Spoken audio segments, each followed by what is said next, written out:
And welcome back to the Daily News. Guess who's with us? Dr. Debi Lynes with our monthly Mind Your Health segment.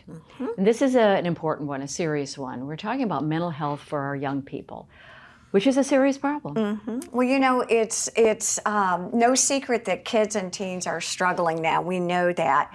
But there is, National Institute of Mental Health just came out with some pretty staggering statistics. And I thought I would share with you all today. Robyn, I appreciate you letting me come on and talk about it because I think it's really interesting. Over 65% of kids that were interviewed, and then internationally in a survey of 400,000 kids, over 65% claim to have felt depressed, hopeless, stressed, and anxious many times during the year. Yes, which is really unusual for children. And is this a recent survey? This just came out, as a matter of fact. It just came out in 2022. And the statistics, listen to this, 1 out of 3 teen girls, one out of 3 have considered suicide or have felt like they didn't want to wake up the next morning. Let's see, 1 in 5 kids feel like they have been anxious or so stressed out they couldn't go to school. So some of these statistics are pretty significant. Pandemic and social media. Okay. Ooh, ready? I think that's it. Okay, 4 main reasons if you talk to them.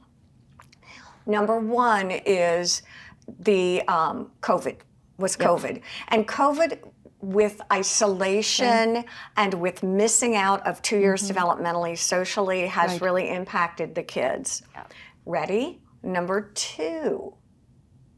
Okay, only 22% of children consider themselves, or teens, this is 12 to 17, feel themselves 22% connected to their families. Really?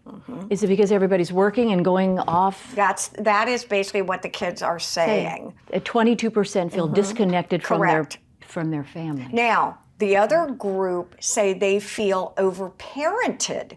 So they're either disconnected and overparented. What overparenting looks like to them is this.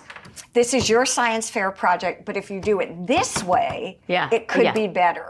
So what that's doing for the kids is instilling doubt, fear of failure, and as though they're not living up to the expectation of the parent. Interesting, those two dynamics, wow. It's really fascinating. It is. Number 3, what did you say? Social media. So the thought with social media isn't a good thing or a bad thing. However, it is fear of missing out. It is comparison. It is never being enough.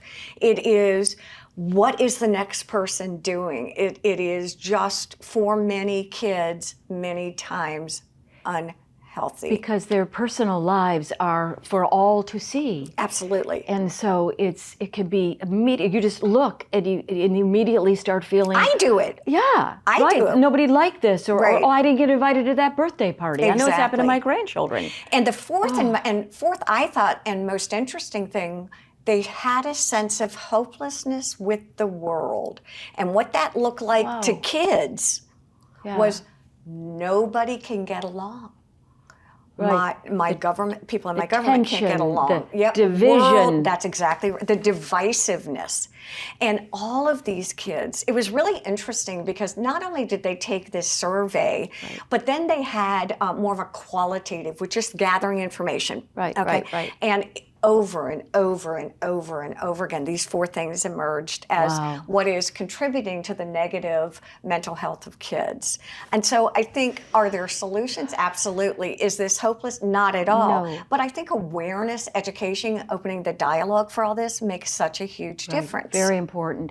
So, Debi, I'm thinking maybe the next segment next month would be solutions. I like that. I think that we've stated the case, if you will, but then what can we, again, creating awareness huge, but there are solutions. And there are excellent solutions. From the community and from the parental side, from the grandparent side. So thank you, Debi. Always I really great. appreciate it. Thank you all. Good to have you on. And that's a wrap for this edition of the WHHI Daily News. I'm Robyn Zimmerman. Thank you so much for watching, and I want to thank the team behind the scenes for all you do to make these newscasts fabulous. And if you missed any part of the newscast, well, guess what? We'll be back in 90 minutes. Stay safe and healthy, everyone. Bye-bye.